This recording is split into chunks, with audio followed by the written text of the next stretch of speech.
सल्तनत का वैभवशाली दरबार अपनी पूरी भव्यता के साथ सजा हुआ था। बादशाह अकबर, जो स्वयं ज्ञान और न्याय के प्रतीक थे, अपने सिंहासन पर विराजमान थे। दरबार भरा था, लेकिन आज की शांति किसी बड़े तूफान से पहले की खामोशी जैसी थी। हर दरबारी जानता था कि जब अकबर अत्यधिक शांत होते हैं तो वे अक्सर कोई ऐसी पहेली या प्रश्न पेश करते हैं जो सामान्य बुद्धि के परे हो। बादशाह ने अचानक चुप्पी तोड़ते हुए अपने सबसे प्रिय और बुद्धिमान मंत्री बीरबल की ओर देखा। उनकी आंखों में चुनौती और स्नेह का मिश्रण था। बीरबल, अकबर ने धीमी, गंभीर आवाज में कहा, आज सुबह मेरे मन में एक विचार आया जिसने मुझे विचलित कर दिया। मैं जानना चाहता हूं कि इस क्षण हमारे आगरा शहर में ठीक कितने कुएं मौजूद हैं। दरबार में सन्नाटा छा गया। यह कैसा मूर्खतापूर्ण और असंभव प्रश्न था। दरबारी आपस में खुसर फुसर करने लगे।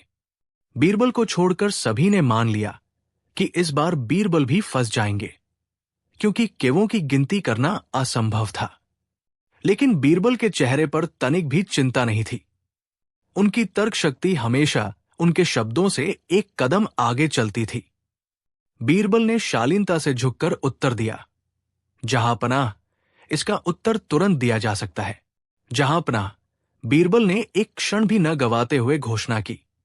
आपके शहर आगरा में किवों की कुल संख्या 81,582 है। अकबर ने आश्चर्य से अपनी आंखें चौड़ी कर ली। कुछ दरबारी तो अपनी हंसी भी नहीं रोक पाए, क्योंकि उन्हें लगा कि बीरबल ने केवल अनुमान पर यह संख्या फेंक दी है। बीरबल, यह कैसा उत्तर है? बादशाह ने चुनौती दी। तुम इतनी सटीकता से कैसे कह सकते हो? यदि यह संख्या गलत हुई तो? बीरबल के चेहरे पर आत्मविश्वास की चमक थी।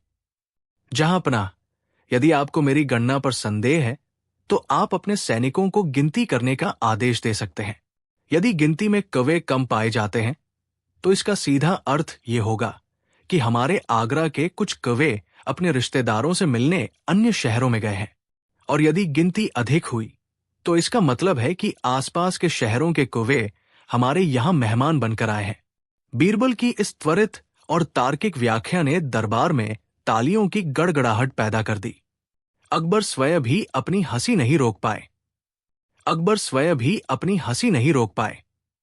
वाह बीरबल, मानना पड़ेगा, बादशाह ने जोरदार ठहाका लगाते हुए कहा। तुम्हारी बुद्धि का कोई सानी नहीं है। तुमने न केवल मेरे प्रश्न का उत्तर दिया, बल्कि तुमने हर संभावित परिणाम के लिए पहले से ही एक तार्किक कारण तैयार रखा था। उन्होंने सिंहासन से उतरकर बीरबल की पीठ थपथपाई। दरबार में बैठे वे दरबारीगण, जो बीरबल को इस कठिन पहेली में फंसाने का अवसर खोज रहे थे, अब शर्मिंदगी से सिर झुकाए खड़े थे। उन्हें यह स्पष्ट हो गया था कि बीरबल की तर्क शक्ति और त्वरित हाजिर जवाबी के सामने बड़ी से बड़ी चुनौती भी टिक नहीं पाती। तुम सिद्ध करते हो कि बुद्धि हमेशा शक्ति से बड़ी होती है, अकबर ने गर्व से घोषणा की। तुम्हारी ये तीव्र बुद्धि ही इस सल्तनत की असली संपत्ति है। अकबर ने तुरंत बीरबल को बहुमूल्य मोतियों का हार भेंट किया और आदेश दिया कि पूरे आगरा में यह घोषणा की जाए कि बीरबल जैसा सलाहकार पूरी दुनिया में मिलना असंभव है। दरबार में शांति छा गई थी, लेकिन बीरबल की बढ़ती ख्याति और बादशाह के विशेष स्नेह ने कुछ पुराने और ईर्ष्यालु दरबारियों के मन में गहरी कटुता घोल दी थी। विशेष रूप से मीर बख्शी, जिन्हें लगता था कि राज्य के महत्वपूर्ण निर्णय लेने का अधिकार केवल उनका है, इस घटना से अत्यंत अपमानित महसूस कर रहे थे। उन्होंने गुप्त रूप से अपने सहयोगियों के साथ मिलकर यह तय किया कि वे बीरबल को सीधे चुनौती नहीं देंगे, बल्कि एक ऐसी योजना बनाएंगे जो उनकी प्रतिष्ठा को समाज की नजरों में धूमिल कर दे। अगले ही सप्ताह एक विचित्र विवाद दरबार में लाया गया। एक व्यापारी ने दावा किया कि उसने बीरबल को एक सोने की मोहर उधार दी थी, जिसे लौटाने से बीरबल ने इनकार कर दिया है। आरोप छोटा था, पर यदि सिद्ध हो जाता तो बीरबल की ईमानदारी पर दाग लग जाता। पूरा दरबार उत्सुकता से देख रहा था कि इस बार बीरबल अपनी तीव्र बुद्धि का प्रयोग स्वयं को बेकसूर साबित करने के लिए कैसे करेंगे, जबकि उनका कोई गवाह भी नहीं था।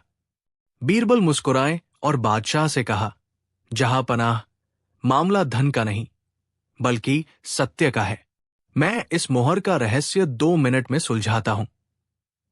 बीरबल ने व्यापारी को ध्यान से देखा और पूछा, व्यापारी, क्या आपको ठीक ठीक याद है कि वो मोहर कैसी दिखती थी? क्या उसमें कोई विशेष चिन्ह या पहचान थी? व्यापारी, जो अपनी कहानी को पुख्ता करना चाहता था, तुरंत जाल में फंस गया। उसने आत्मविश्वास से उत्तर दिया, हां, जहां पनाह, उस मोहर पर किनारे पर एक छोटा सा खरोंच का निशान था, जो मैंने जानबूझकर बनवाया था। वो निशानी केवल मेरी मोहर पर हो सकती है।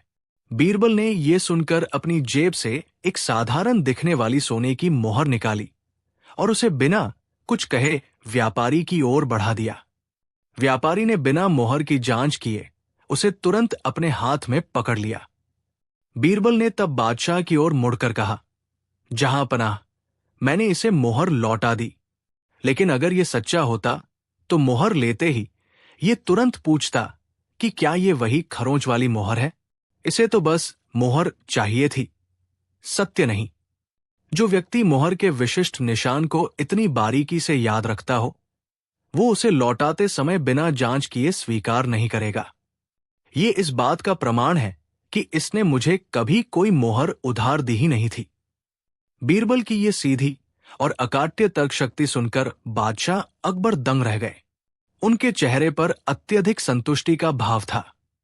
दरबार में उपस्थित सभी दरबारी बीरबल की बुद्धिमानी की प्रशंसा में सिर हिलाने लगे। झूठा व्यापारी, जिसका झूठ पूरी तरह से खुल चुका था, शर्म और भय से कांप उठा।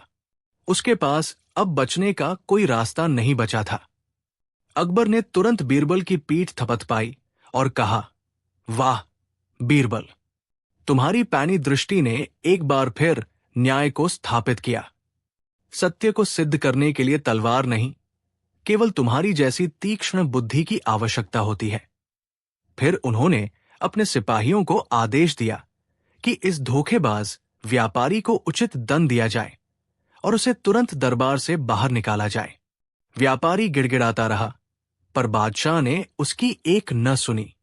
बीरबल ने केवल एक खरोंच वाली मोहर के माध्यम से ये दिखा दिया कि लालच और झूठ कितने भी छिपे हों, तर्क के सामने टिक नहीं सकते। पूरे दरबार में बीरबल की बुद्धिमत्ता की गूंज फैल गई।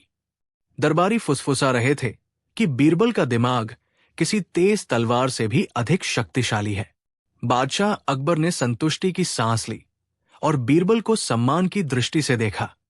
बीरबल, बादशाह ने गर्मजोशी से कहा, तुमने साबित कर दिया कि न्याय केवल पुस्तकों और कानूनों से नहीं होता, बल्कि उसे सही दिशा देने के लिए एक तेजस्वी मन की आवश्यकता होती है। मुझे बताओ, तुम्हारे ज्ञान का रहस्य क्या है? तुम हमेशा ऐसे तर्क कहां से लाते हो जो किसी भी छल को क्षण भर में नष्ट कर देते हैं? बीरबल ने शालीनता से सिर झुकाया और बोले, जहां पनाह, मेरी तर्क शक्ति का स्रोत कोई रहस्य नहीं, बल्कि अवलोकन है। मैं झूठ के नहीं, बल्कि सत्य की कमियों पर ध्यान देता हूं, क्योंकि झूठ हमेशा खुद को छिपाने की कोशिश में कोई न कोई निशान छोड़ जाता है, और मेरी बुद्धि का काम बस उन निशानों को पहचानना होता है। उनका ये उत्तर सुनकर दरबार में एक बार फिर वाहवाही होने लगी।